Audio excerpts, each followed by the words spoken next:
And we're back. So in this video, we're going to be talking about the marketing plan of action for your Yakata Sales event. And I just want to let you know that this is going to be very short marketing plan of action. You don't have to do a whole lot for you to take advantage of the tactics I'm going to share here. Like basically three topics we're going to cover: your promotion, you're going to run policies that you currently have and how you need to adapt them to take advantage of the sale, and of course your marketing, how you're going to get the word out there so that people can patronize your store and you can get some money in the bank. Okay, so let's go on to the first one, your promotion. So what exactly are you going to offer for the Yakata sales event? Most people typically offer discounted sale whereby they slash the price of 30, sometimes 40, 50, even up to 70%. And you'll see an increase in traffic because of this, because essentially people know it's a sale. So what a sale signifies is that the price is typically lower than what it would be without the sale promotion. So you have to do your own margin analysis and come up with what profit level will be acceptable to you when you run this sale. And I do have a margin analysis spreadsheet that can help you determine what level of profitability you can afford to, you know, live with should you offer a sale. And the goal is obviously not to, you know, work in a lockstep mentality or try and match what other people are doing, but just create a general and big enough buzz so that people can come to your store, purchase the goods, and then you know what, if they like the product you sell, they can come back and purchase from you again and again and again. So you definitely need to examine what you're going to offer potential buyers. Don't feel pressurized to offer the same level of cut as other people during the sale, because you don't know what their margins are. So you're definitely not going to be able to meet up with what other people are offering. The next part is your policies. You're going to have to do a deep dive and analyze what policy, your current policies, and how you're going to change them and adapt them to the sale. So most purchases are going to be for friends and family, and maybe a handful will be for the individual themselves should they need it. So having a very lenient policy can help you drive sales, and you know, it's little friction. You don't have to put up any upfront cost or any take on any additional charges. All you have to do is just be lenient with what you currently offer in your store.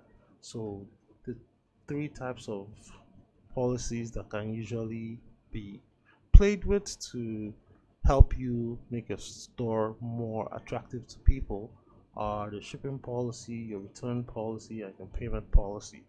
So basically, during the course of the sale, there's expected to be a high volume of buyers on the site. So what you're going to do is obviously ensure that you're working with a reliable shipping provider so that you know you can meet up with the demand. So that might mean saying, hey, I'm going to offer, you know, quick same day delivery or next day delivery, which could both be a blessing and a curse if you have to do a rush delivery to meet buyer purchases. Or you could say, hey, you know what, you know, shipping cost is going to be zero, but it will take you 5 days, and you'll be surprised that people will be actually willing to wait the 5 days if they know that they don't have to spend the extra 1,000 2,000 naira to pay for shipping. So you might want to think about that and play with it, but obviously it's a double-edged sword with shipping, because you're dealing with another third party and hoping that they can fulfill the order in your stead to the best of their ability. So that may or may not be a good thing, but hey, that's what we have to live with in this day and age. The next up is your return policy, and here you could have an extended return policy. Most stores typically have a very short window of about 3 to 7 days in Nigeria, especially most of the stores I've examined on the Konga platform. You can say that your store would have, I don't know, 14-day, 21-day return policy, so that the buyers can get the product, handle it, ensure that they don't have any buyer's remorse or any lingering doubts about the product, and of course, if they do have any issues, all issues will be tended to quickly and professionally, leaving a good sense in the buyer's mind, and also, you know, and engendering, or shall we say, stimulating goodwill for you, the seller. So you want to play with your return policy also. Next up, you're probably going to want to take a look at your payment policies. Some stores do allow cash on delivery, others say, hey, you have to pay up front, just because of restocking fees can be a nightmare should people order something and they're not around to receive it and pay with cash. You just want to have a hedge. So using something like the KPay option, which is kind of like an escrow provided by Konga Web, the seller gets paid once the buyer is satisfied, and the buyer knows that, hey, if I'm putting my money in escrow and this thing doesn't come like it says it's supposed to come, I have recourse to get my money back. So that might be a big differentiator with you changing and playing with your payment policy.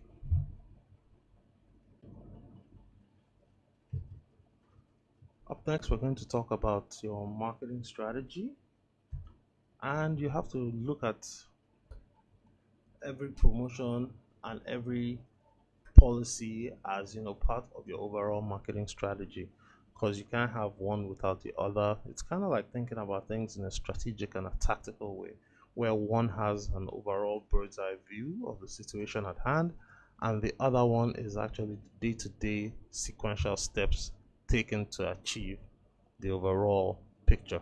Kind of like the way an architect will plan a building and build it and make a mock-up, and then you have the builders and the contractors actually doing the nitty-gritty work of laying the foundation, raising the scaffolding, putting the decking, putting every floor, putting the facade and everything, and then the building is built. So if you don't have a kind of hand-in-hand mentality of looking at both strategic and tactical aspects of your marketing, your chances of success will be abysmal.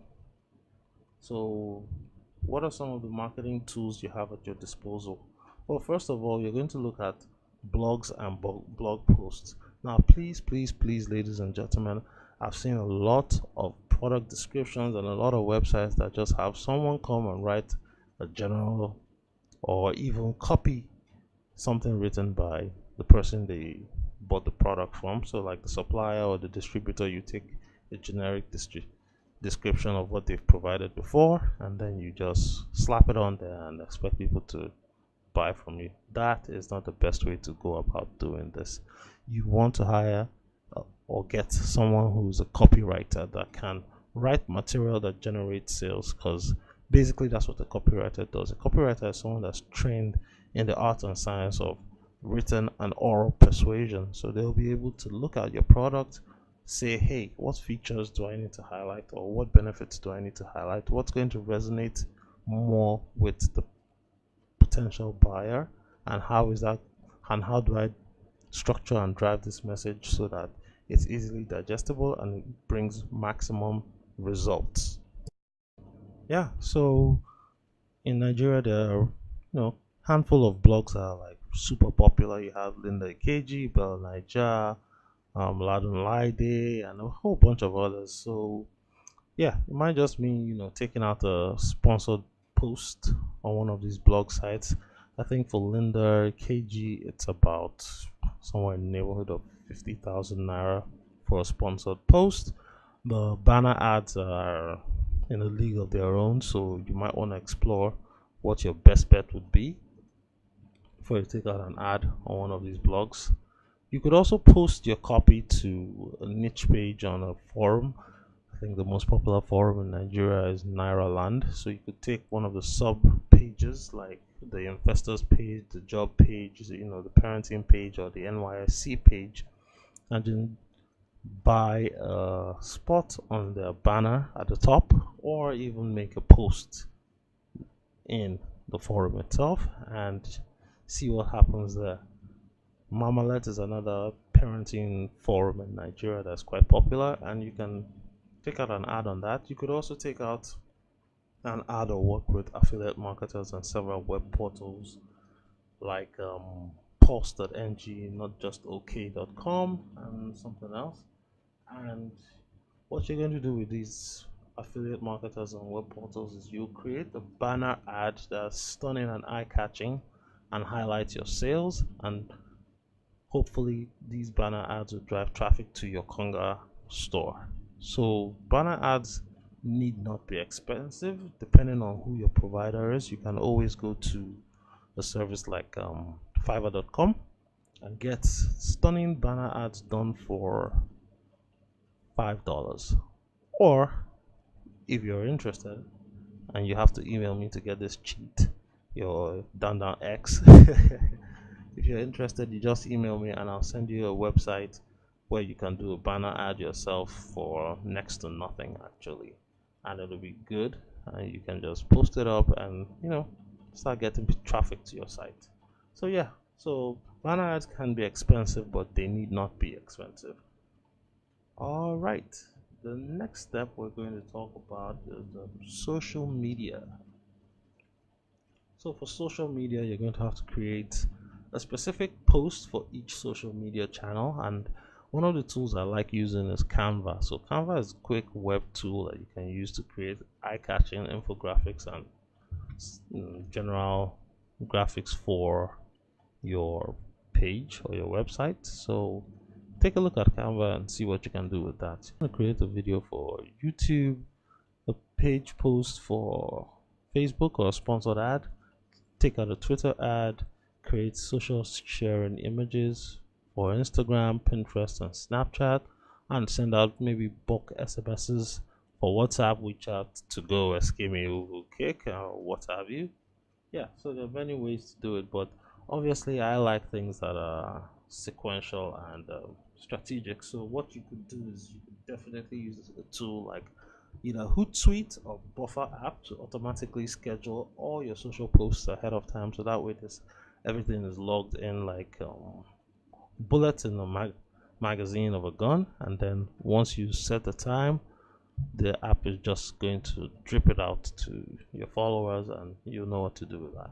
So yeah, that's it for social media. The next thing I'm going to talk about in the next video will be email marketing and how to take advantage of that, because basically in social media you don't own anything, but with email marketing that's like the best place to get a ton of traffic that you own.